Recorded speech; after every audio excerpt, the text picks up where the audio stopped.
nos comentários, né? Welcoming everybody e convidando eles a comments e questions. Luiz, E daí? deixa eu ver se vai... Ah, tá. Tirar o áudio se for live. Vou mandar no WhatsApp agora. Valeu. Obrigado. Boas férias. Tchau.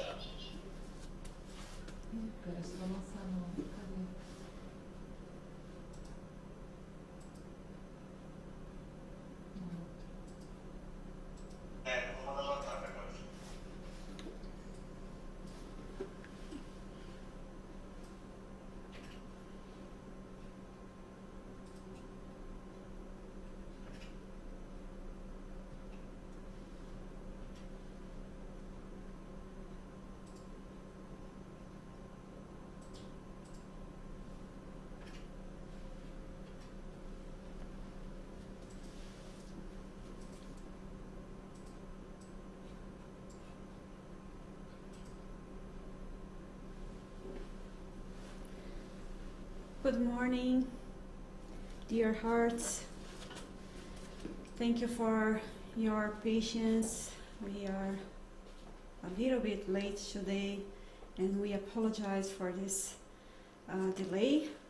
We had some technical problems here, but we got it, and now we are here to reflect upon our talk today.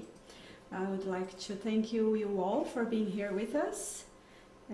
Special thank for Carol and Luis that are helping me here with the setup. And let's start our talk today. And we are going to start our talks today with this book, the text, harmonization text from this book, The Way, the Truth, and the Life, by Emmanuel, psychographed by Francisco Xavier. And the text is the 85, called Testimony. Jesus answered him, "Is that what you yourself say, or what others have said about me?" Jesus, John 18:34. Christ's questions to Pilate is full of meaning. Let us try to understand it and apply it to our own religious experience. When we see the Master as being the Savior, what are we actually saying? Are we acting like a phonograph records that merely repeat the words we have heard? We must know why we attribute loving, reverential titles to the Lord. It's not enough to simply repeat exciting lessons learned from others, but to fully live the inner experience in faithfulness to the divine plan. When anyone refers to another person by name, the latter may ask about the origin of such a reference. Jesus is not a legendary symbol.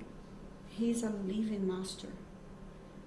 The superficial worries of the world appear, educate the spirits, and pass on, but religious experience is lasting.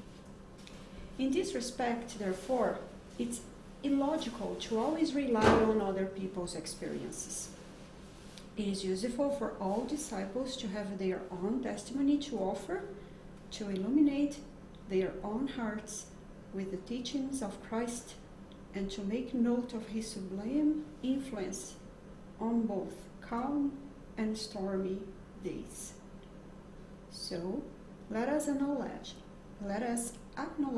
the praiseworthy attitude of persons who are inspired in their exemplification as faithful disciples. But let us not forget that it is counterproductive for us to rest on structures that are not our own, thereby neglecting our own duties. Let's pray. Master Jesus, we are now here to talk about your teachings, and we humbleness ask for your light to inspire us, to help us to understand who are you, what's your mission, to understand our own duties regarding to know you. Jesus, help us to strengthen our faith through the knowledge of your teachings, applying to our lives, bring you close to us. We appreciate profoundly this opportunity to be here, surrounded by our family and friends, and by the benevolent spirits, to help us to understand, to reflect once more upon your gospel. Thank you for being our inspiration and the lights of our way, here and ever. So be it.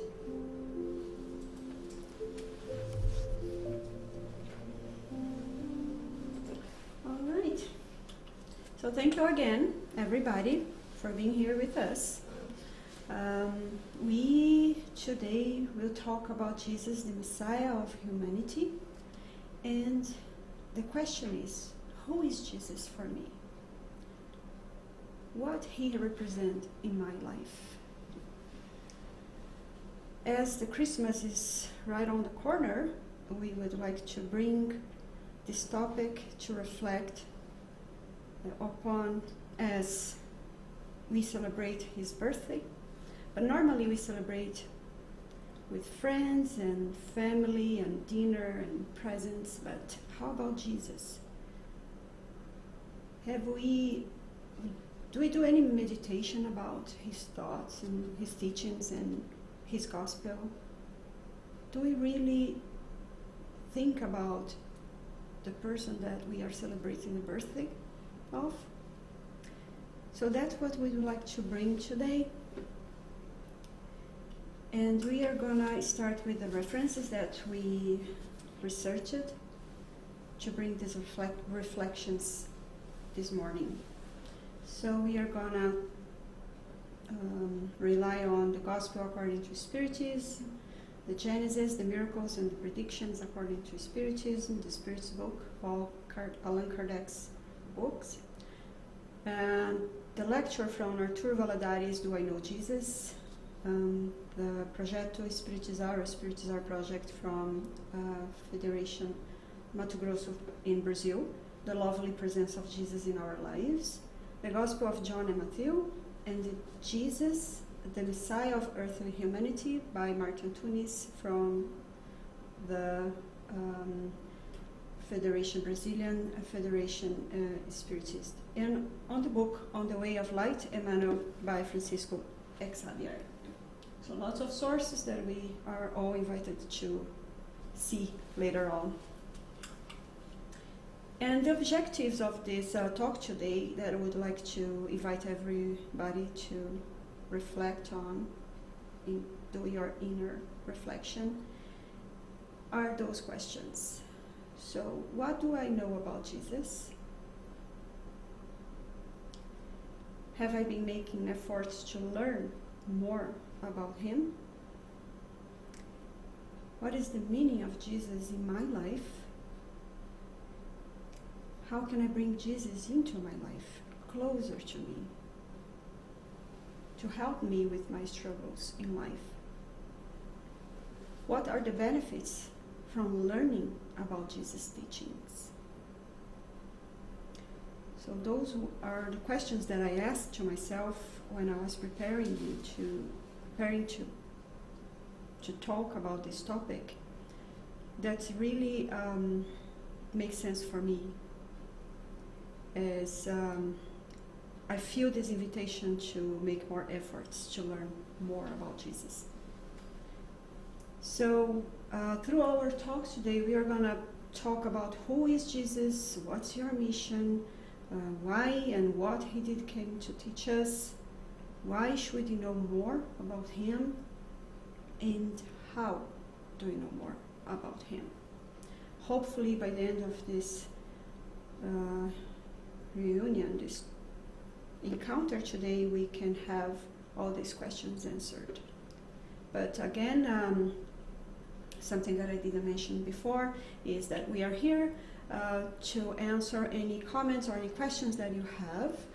Please put on Facebook or YouTube, and we are gonna try to answer you or your questions. So let's start with, who is Jesus? So he is known as the Word, or the verb, the Good Shepherd, the gate, the door, the way, the truth, and the life, the Master, the divine friend. But who is Jesus for me? What his presence, do I feel his presence in my life? Do I feel he close to me, or he's distant from me? So let's start with the Gospel from John. This is the chapter 1 to 3 verse. In the beginning was the Word, and the Word was with God, and the Word was God. He was with God in the beginning. Through him all things were made. Without him nothing was made that has been made. Well, when we read this passage the first time, it's hard to understand, right? It's kind of tricky. Also, what does it mean? What can I understand about this? And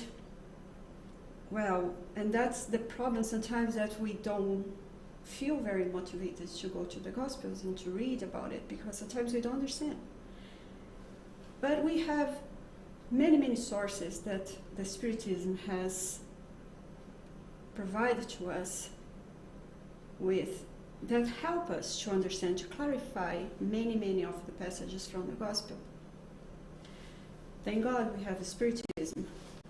And from the book On the Way to Light, from Emmanuel, he explained, he brings some light into this passage, and he starts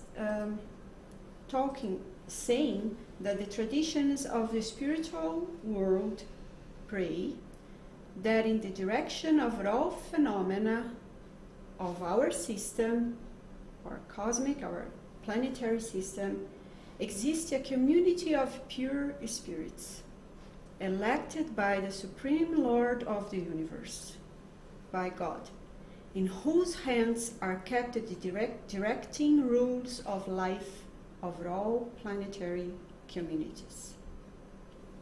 And he continues, community of angelic and perfect beings, of which Jesus is one of the divine members. To what we have been told, has only met near the earth to solve decisive problems of the organization and directions of our planet twice over the non-millennium. So here we see that Emmanuel says that these divine spirits, these pure spirits, which Jesus is one of the members, they have been together twice over the non-millennium to decide when they first met. The first meeting occurred when the Earth orb detached from the solar cloud in order to launch itself in time and space. So this is from the first meeting was when the Earth was not a planet yet, was just in this form part of the cloud, the solar cloud that was detached and launched to the time and space.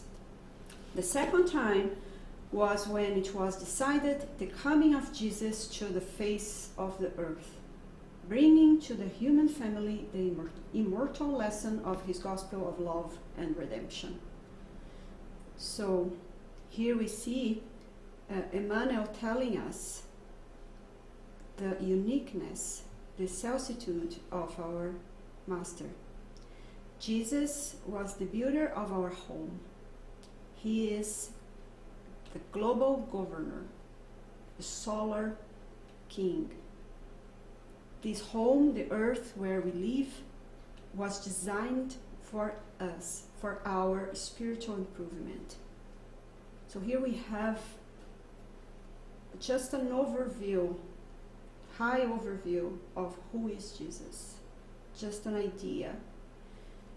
So Jesus had the mission of build our home and bring us the immortal lessons of his gospel. He is the creator of our planet, but he was born in a stable, surrounded by animals, and he left this planet nailed to the cross. So that's the mission. This is Jesus. This is just an overview again, just an idea who is Jesus. And before him, there were other missionaries. And we can see here in the chapter 1 from John's Gospel, for the law was given by Moses, grace and truth came by Jesus Christ. And in Genesis, the miracles and the predictions according to Spiritism, in the chapter 1, the item 12, we see that first Moses, as a prophet, he's revealed to the man the knowledge of the only true God, sovereign master of all things. So Moses came to reveal that the knowledge of that one, just one God, because by that time there were many gods, many nations, many people, and each of these nations had lots of gods. So Moses came to reveal the character of just one God. And he established some laws about towards that people, the Hebrew people that lived with him, that he was in charge of. And the second was Jesus. Jesus came and he took from the ancient laws all that is eternal and divine, rejecting only that which was transitory. So Jesus reshaped this or reformed this character of the God's law that Moses revealed, that were the Ten Commandments. The Ten Commandments were more disciplinary and human conception kind of laws. And Jesus added the revelation of the future life, which Moses didn't talk about. And Jesus taught us to understand and to put into practice those laws. He shaped it with love, with forgiveness, with kindness. And the third revelation, or third part of this gospel or these teachings about the God's law was brought by Spiritism. This is considered the third great revelation or grand revelation. So Spiritism, having taught us the invisible world, about the invisible world, what is surround us, the laws that govern this invisible world and our visible world as well, the connection between the two worlds, the nature and state of beings that live there, and the trace that of the destiny, the man after death. So this is the revelation that Spiritism brought to us and help us to understand better the gospel, to walk us through the gospel, walk us through our lives and the divine laws. And how do we know that Spiritism is the third revelation? By this, the Gospel of John again, where Jesus promised the Holy Spirit. If you love me, keep my commandments, and I will ask the Father, and he'll give you another advocate to help you and be with you forever, the Spirit of truth. And if you read the Gospel of Spiritism and some questions in Spirit book, we are going to see many advices from the Spirit of truth, that is Jesus, again, coming back to us, showing us, explain to us what he couldn't explain by that time because we are not mature enough to understand. So here we could see who is Jesus. And we are going to keep talking about his mission and who is he. But before him, as I said, there were others. And on the question 622 from the Spirit's book, we see that. When Kardec asks, has God entrusted the mission of revealing divine or natural laws to some individuals? And then the superior spirits tell us, of course, throughout the course of time there have been those who have received this mission in every age. They are higher spirits who have been incarnate for the purpose of advancing human progress. So here we say have been incarnated. Jesus, he didn't reincarnated in earth. He incarnated in earth because he was the co-creator of our planet. So he had his process of evolution in other spheres. And he was in charge to create our planet and to guide us towards God. And before him and after him, we had so many others. Like Moses was one of them, the Confucius for China, we had Buddha in India, we have Gandhi later on, we have all those missionaries that were sent by Jesus to help us to understand the God's law. And those are sources that we can search as well to understand the God's law. All them brought light into how is the better way to walk towards God, to evolve, to be better. And here we hear Emmanuel keeps teaching us about Jesus' mission. Jesus' mission is to lead earthly humanity to good, providing conditions for human beings to evolve in knowledge and morality. Having the mission of transmitting to man the thought of God, only his doctrine in all purity can express this thought. So here is very clear that there were others, and we are going to have others coming as well, because Jesus told us that he would never leave us orphans. He would be with us forever, for the eternity. And he will keep sending missionaries to help us, to guide us, to show us the way, the truth, in the life. But he was the only one that brought the entire truth. He was the only one that lived the divine laws in his total meaning, with his examples, with his teachings, with his life. So in here we can see the conditions for human beings to evolve in knowledge and morality. So the two wings of wisdom. So we need to evolve in knowledge, our intelligence, as human beings and our morality according to the divine laws, developing the virtues inside our hearts to be closer to God, as the question 115 tells us that this is our mission as immortal spirits.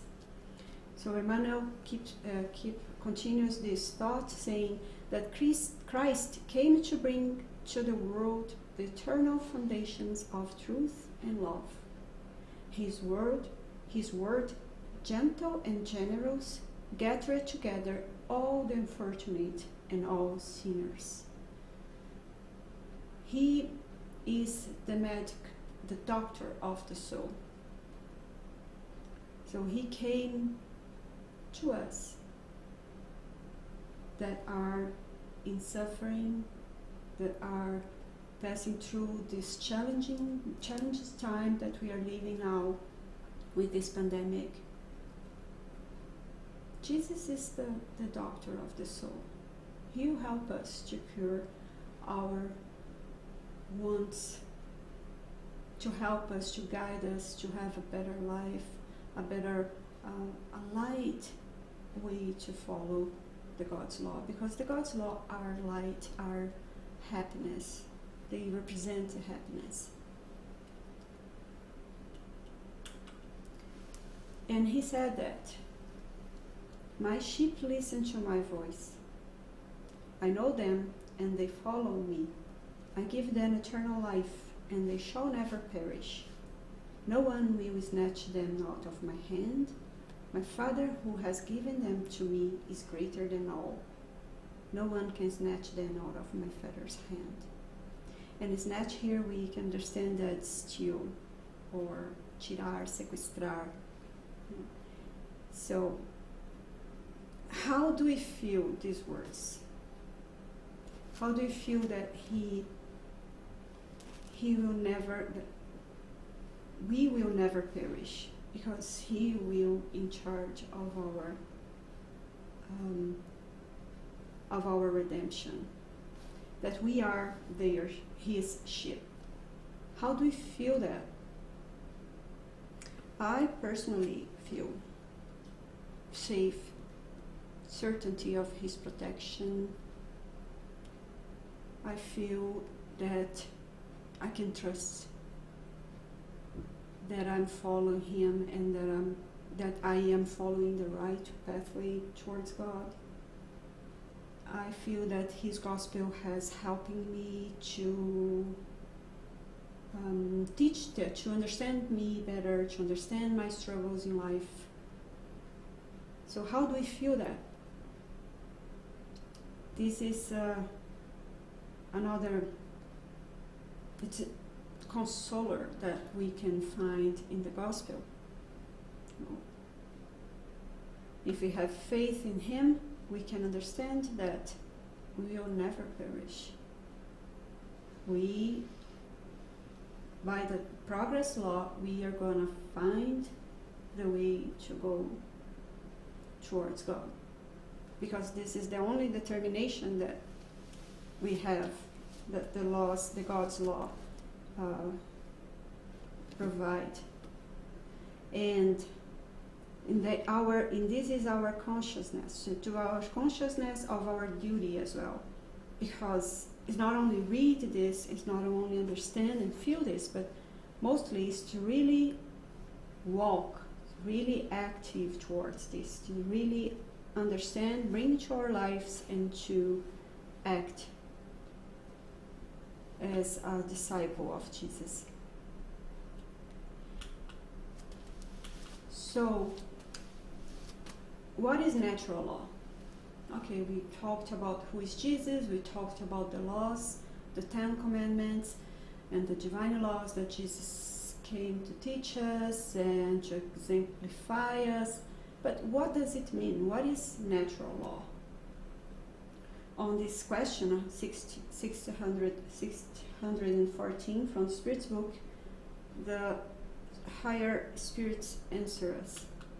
Natural law is God's law. It alone ensures the happiness of human beings. It shows them what they should or should not do, and that they only suffer when they deviated from it. It's a good reminder to us, because sometimes we think, why do I need to follow God's law?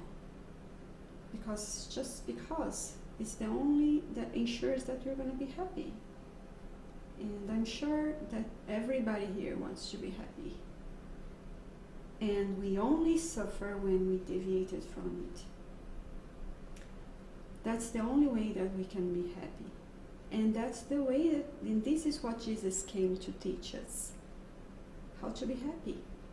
How to really understand our lives, our mission as immortal spirits, and how we should act in order to be happy. So it's simple, but doesn't mean that it's easy. But we need to keep trying, right? So on the question 625, Kardec brings us this. This is the short answer in the Spirit's book. What is the most perfect type that God has offered to human beings as their guide and model? Look at Jesus. More simplest answer, and a great invitation to all of us. Look at Jesus. Model him. He is the perfect example for us to follow. And this is the reason that Emmanuel brought to us this text about the meeting of Jesus with Pilatus, when Pilatus asked Jesus if he was the king. And then he said, "Is that what yourself say, or others have said about me?" So in this text, Emmanuel reminds us, this is for us too. This is a question that maybe Jesus asks us too. Do you know that I am your master because you feel that, you know that, or because other ones told you about it? And here we see too, on these questions of the Spirit's book, look at Jesus. Know more about Jesus. Who is he for you?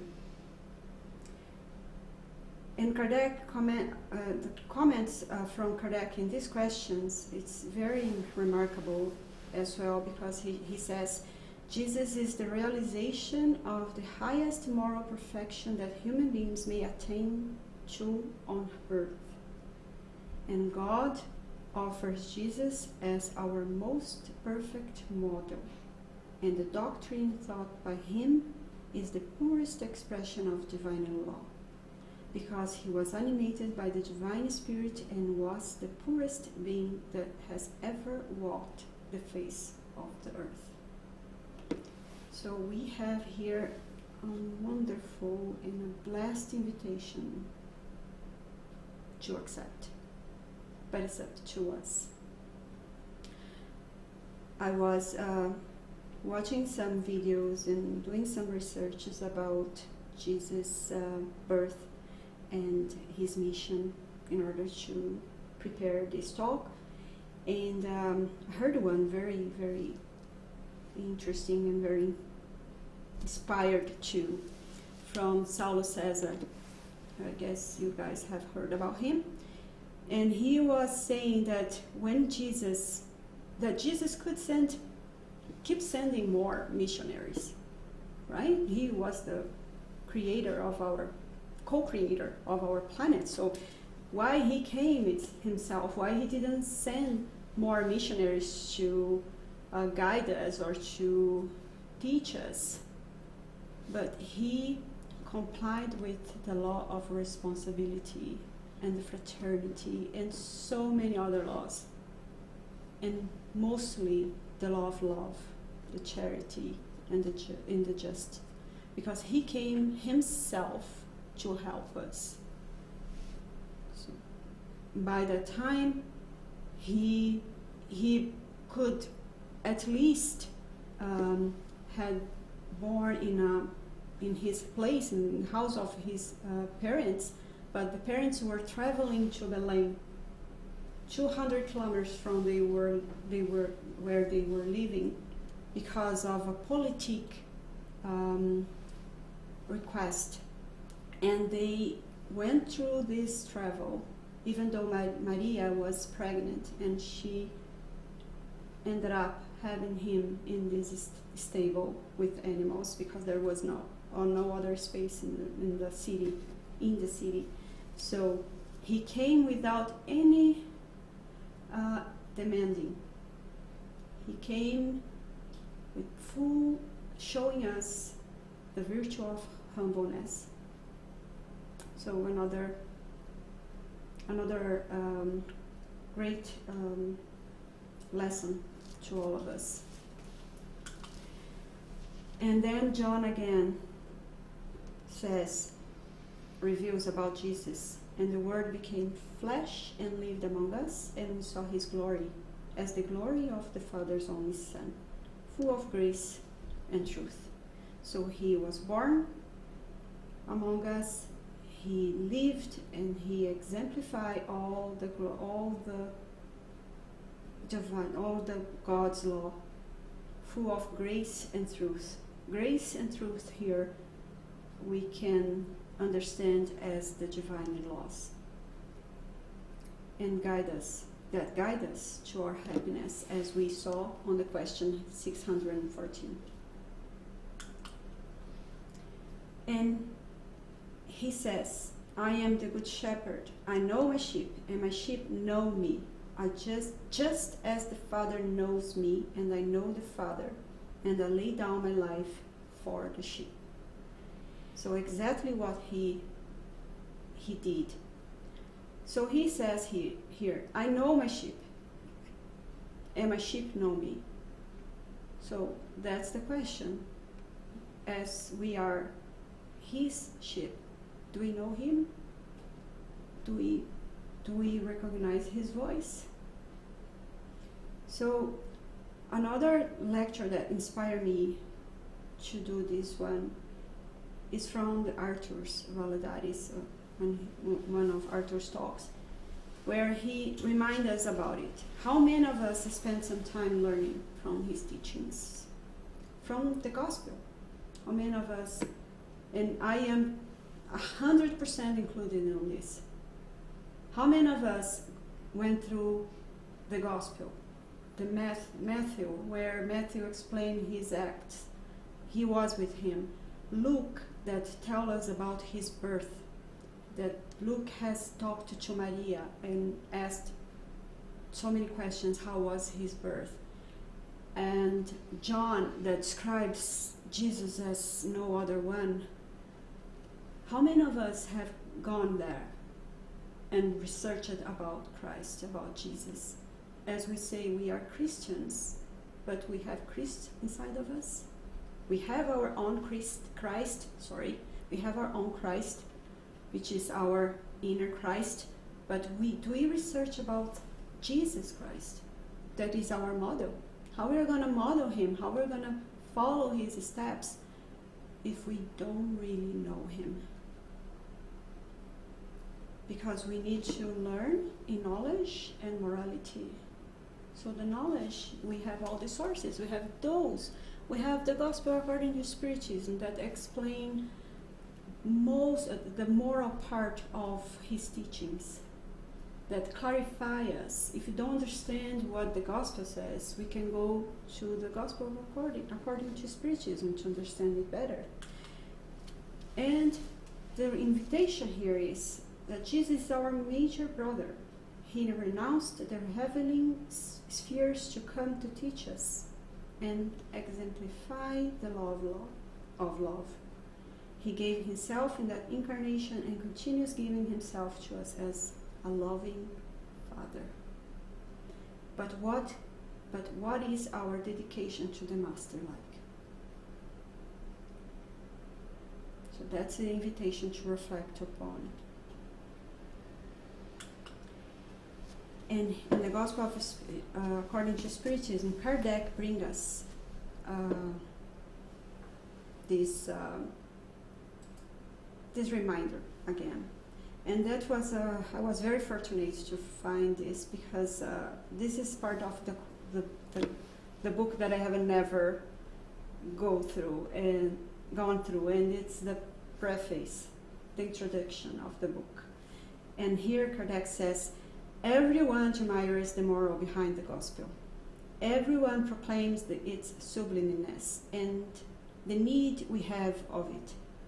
However, of the many who proclaim their faith, believing what others have said, or rely on maxims which have become proverbs, such as, you will know the truth and the truth will set you free. How many times do we repeat that? But do we really know what does it mean? Few know the basis, and even fewer understand it, or are able to deduce the consequence of it. So here is, it's Kardec remind us, right, that we are relying on others. People say, like the reminder from Emmanuel as well. We are repeating proverbs, you are repeating words, but we never went through the gospel and to search why Jesus said that. What is the context? What it was the conversation? So in this, it's amazing, because we can learn so much from that. And Saint Vincent de Paul, he also reminds us about this. And this is from the Gospel according to Spiritism 2, where he says, to be good and charitable, that is the key to heaven, which you hold in your hand. Did not Jesus tell you everything concerning the virtues of charity and love? Why then despise his divine teaching? Why do you close your ears to his divine words, and your hearts to his kindly maxims? And despise here is desprezar.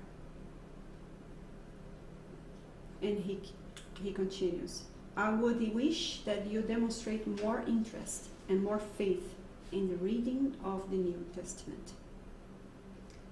So why do we despise the teachings that guide us toward happiness, that show us how to be happier right now? Not of course the total happiness as promised in the eternal happiness as promised on the question 115, but at least you're going to have the relative happiness. Our burden will be lighter. However, as you despise this book, considering it to be a compilation of hollow words, a closed letter, this admirable code has been forgotten. All your ills stem from your voluntary abandonment of this resume of divine laws. Read the scintillating pages of the devotion shown by Jesus and meditate upon them. Here is the invitation. And I would like to bring your attention to the highlights that I put in here. All your ills stem from your voluntary abandonment of this resume of the divine laws. Calling us our attention that the gospel is the resume of the divine laws. We can learn from the divine laws from the Spirit's book 2, from the third part of the book, the moral laws, and also on the question 621st, we see that the God's law it's all in our conscience. However, the gospel is a great source. How we can learn from the divine laws. What Jesus taught us about it, how he lived. And another good source is the books psychographed by Francisco Xavier. For instance, The Good News, that bring good stories, wonderful stories about his time with the apostles and all the questions that they asked Jesus that are not on the gospel. There's so many other books that the doctrine brings to us that help us to understand the gospel and to know more about his life when he was with us. But the gospel is our main source. But if it's hard to understand the gospel according to Spiritism, the other books that the doctrine, the Spiritism doctrine brings to us, you help us. You help us to clarify, because that's the role of the consoler that was promised by Jesus, that will bring things very clear, so nobody can say that didn't understand. And this is something that, and I'm telling more for myself, more for my own internal changing, internal transformation, because that's what I have been meditating lately.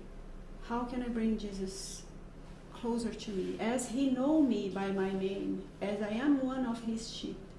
What I'm doing to know him better, to know my shepherd. And here we can see another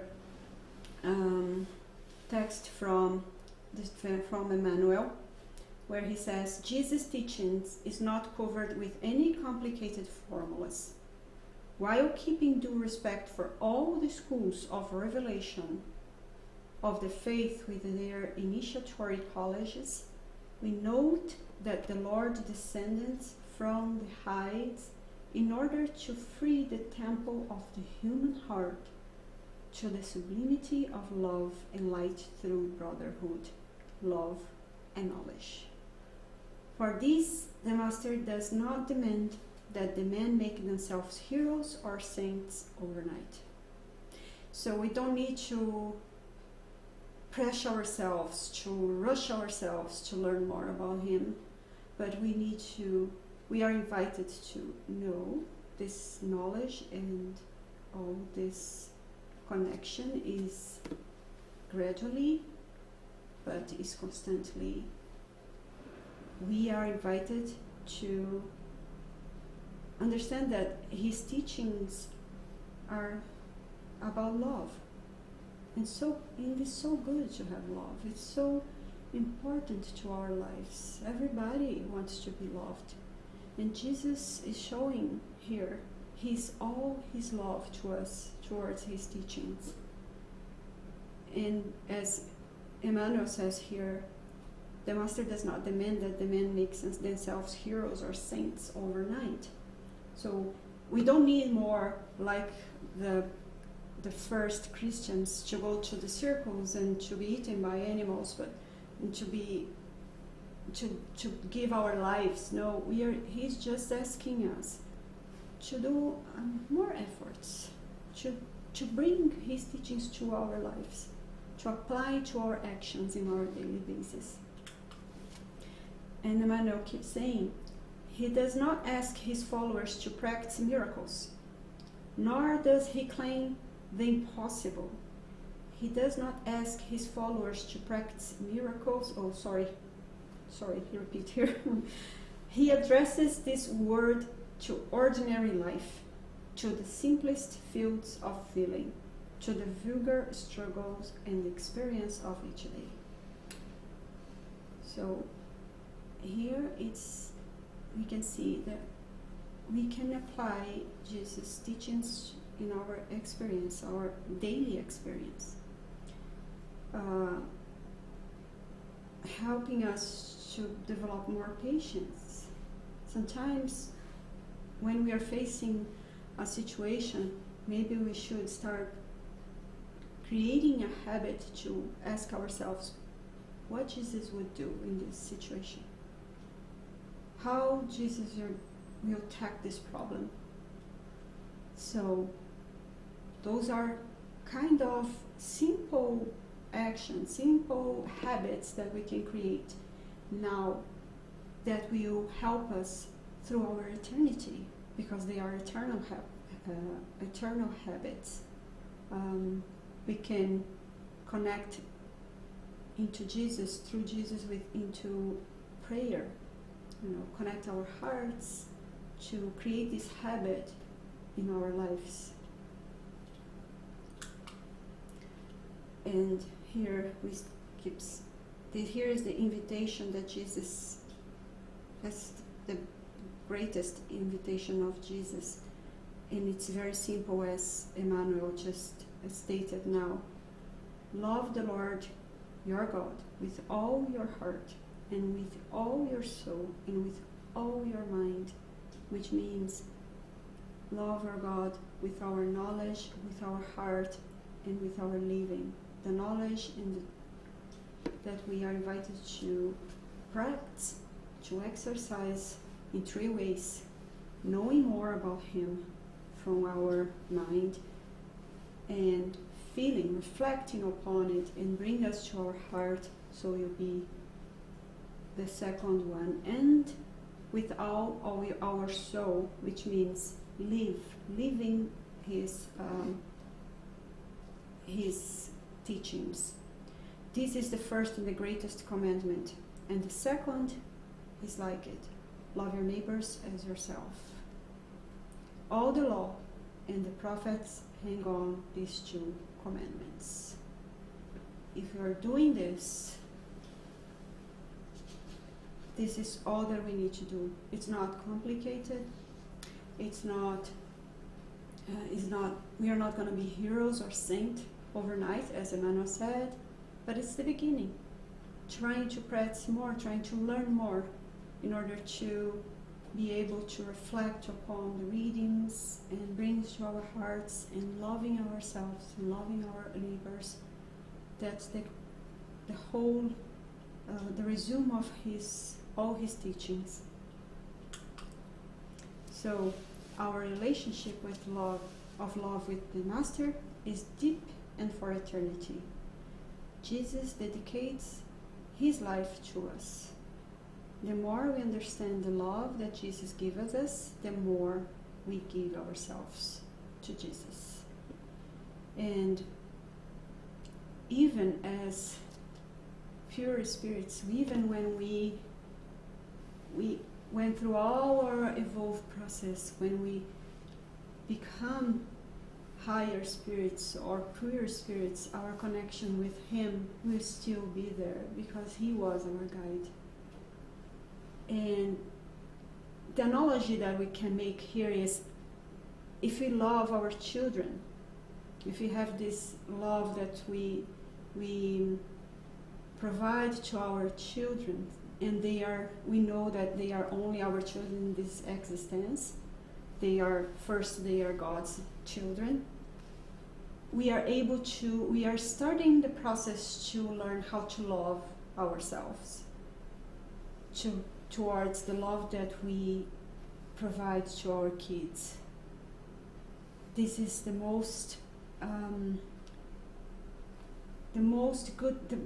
best example how we learn to love ourselves. When in this incarnation, we are able to love our kids, and we start to love ourselves as well. This is a wonderful and important invitation that was brought from Renata and Victor in the last 2 other talks about learn to love ourselves. Because if we don't love ourselves, we're not able to love our neighbors, because we only can give what we have. So how we're going to love Jesus if we don't love ourselves? Is the invitation that he gave to the Samaritana, the woman in front of the well, the water of the life. Love ourselves, and love, as consequence, we are going to be loving our neighbors loving God and loving Jesus. So that's the invitation, that's the reminder that I would like to bring. And there is any comments or questions? No? Alright, so on sharp. Alright, so if you don't have anything, any comments or any questions, let's do our final prayer, and may you all be with Jesus.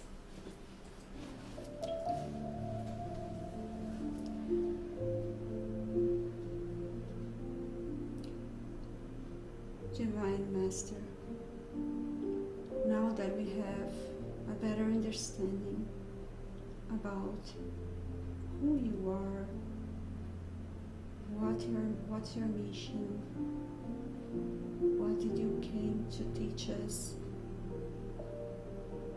that we have this grasp, this little understanding about who you are, about your majesty. We ask for your inspiration to help us to understand all these titles that you have in our hearts, in our souls. You are around us, you are with us, but we are still apprentices, and sometimes we get away from you. Help us to come back to you. Help us to raise up and walk towards you as the younger son in the parable of the two sons. Help us to go through the narrow door which open a wonderful, the most wonderful landscape, full of glory, light, life. Help us to remember all your promises. Help us to motivate, to look, to seek more information, to know you better, to go through your gospel, to really meditate upon your teachings that help us with our struggles in life. May Jesus be with all of us during this Sunday. May He be able to born again in our hearts, and so we become happier and bring more meaning to our lives. Thank you, Lord. Thank all of you that being here with us, and that light from Jesus enlight your lives and all the lives of all your family. So be it.